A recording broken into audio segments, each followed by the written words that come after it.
Remember, we don't see the rankings until you do. So the latest rankings from the College Football Playoff Selection Committee coming your way right now, brought to you by Prudential, and we will start from the bottom up.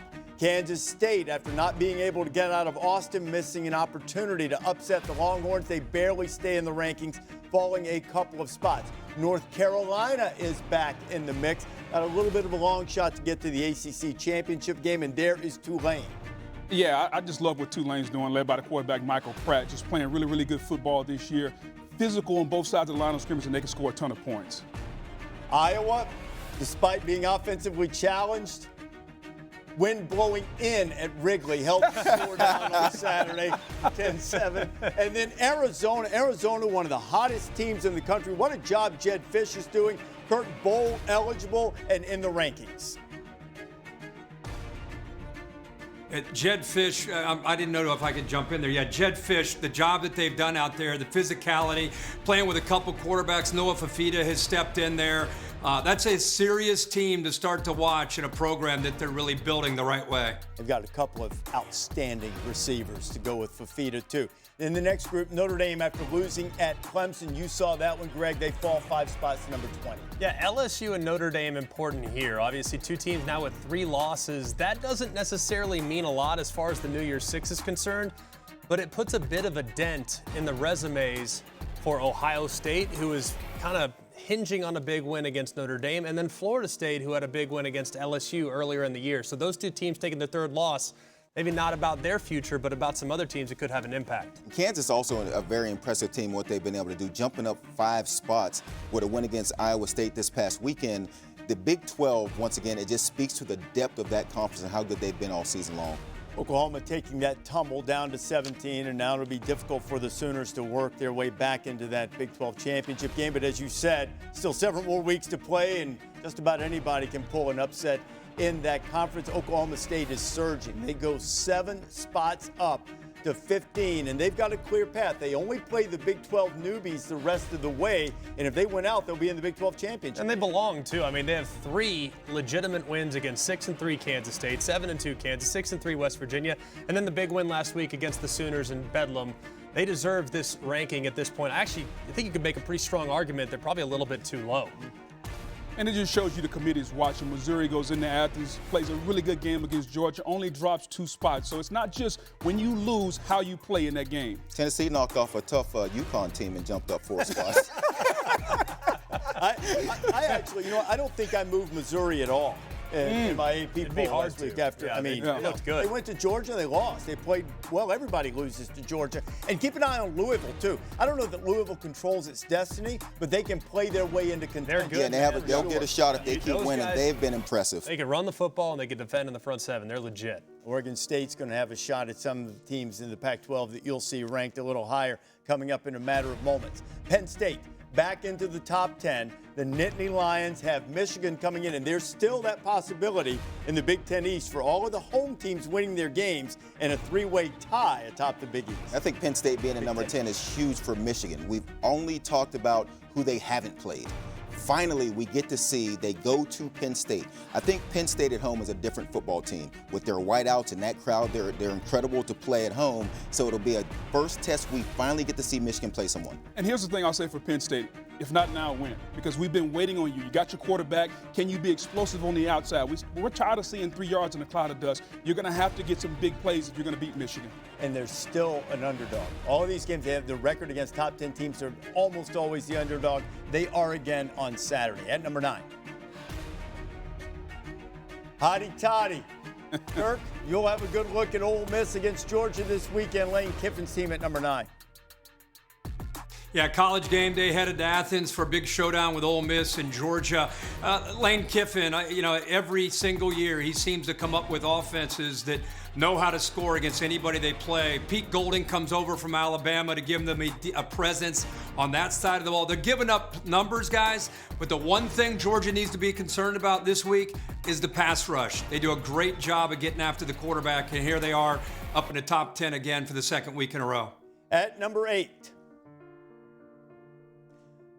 Alabama, Ole Miss's only loss coming in Tuscaloosa at the hands of the Crimson Tide, and after beating LSU, the Tide on the verge of locking up a spot in the SEC championship game. I don't know who's beating Alabama with Jalen Milroe playing like that. Yeah. Realizing I don't have to pass to beat teams. He could play starting running back for a lot of teams across the country. And in that game against LSU, he decided, I'm going to take this game over, whether it's passing or running, but his ability is amazing. And one thing to notice here, I mean, Alabama, them holding serve, getting one of the best wins of their season against LSU, they don't move in the rankings. They were 8 last week. They're 8 again this week.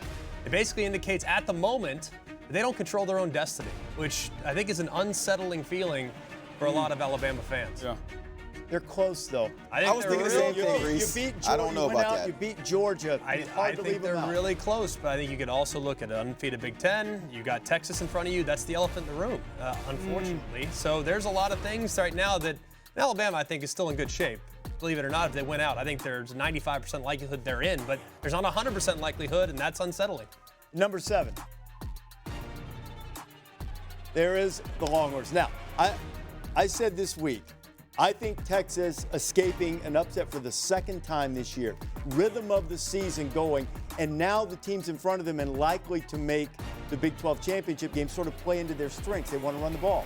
You're not running on Texas. Right. And I think Texas has a tremendous shot to make it into the playoff. I agree. And I don't really like right now, Texas clearly the number 2 one-loss team. But we need to kind of look at Oregon's resume a bit. We saw Ohio State on the 1 line last week because of one reason. Why? That was the resume. Yeah. And we are not paying attention to the resume as it relates to Oregon. They have 1 win against a team with a winning record at the moment. That team is Utah.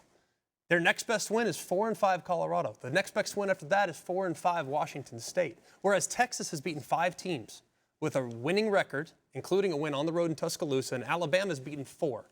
So if we're really going to value the eye test, and I think it should absolutely be a factor, there needs to be more of a debate about the one-loss teams, because just well, then Michigan should be in the conversation also. They've literally played nobody. Well, but Michigan, so if you're talking about resume versus eye test, but take the undefeated. then you have to throw them. Yeah, but either way, though, if we're talking resume versus eye test, and where Michigan has been ranked in playing absolutely nobody to this point in the season, I think the committee is saying that the eye test is valuable in this situation, not just resume. Because if we're just going resume, then we got to move Michigan down. Yeah, we'll talk about that a little bit more after we look at the top 6 now. And I think there's some good cases to be made.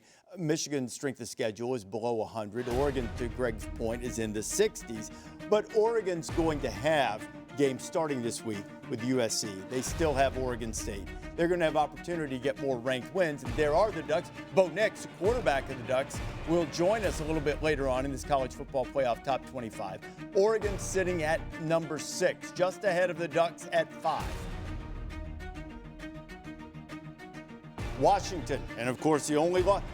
To your point, Greg, I know they haven't won, but I think they're also getting some eye test credit for the way they played against undefeated Washington team. I think you're 100% correct, Rece. When you look at Oregon, the eye test, how you played in that game. Washington, you give them all the credit for overcoming and winning that game, but Oregon was right there. And I think if you watch that game, you said if the ball goes a different way, Oregon just might be a better team than Washington. So they're getting credit for that. I'm all for it, and we can have the discussion in a minute. I'm just, as long as Washington's ahead of Oregon, I'm good with that. But the debate between 6 through 8 needs to continue on, because I don't think it's as much of a slam dunk as everyone wants to make it at the moment. Some of that's going to play out because in all likelihood, barring SC upsetting Oregon this weekend in Autzen, these two teams will play again in the Pac-12 championship game. Still some road to plow before they get to that. At number 4.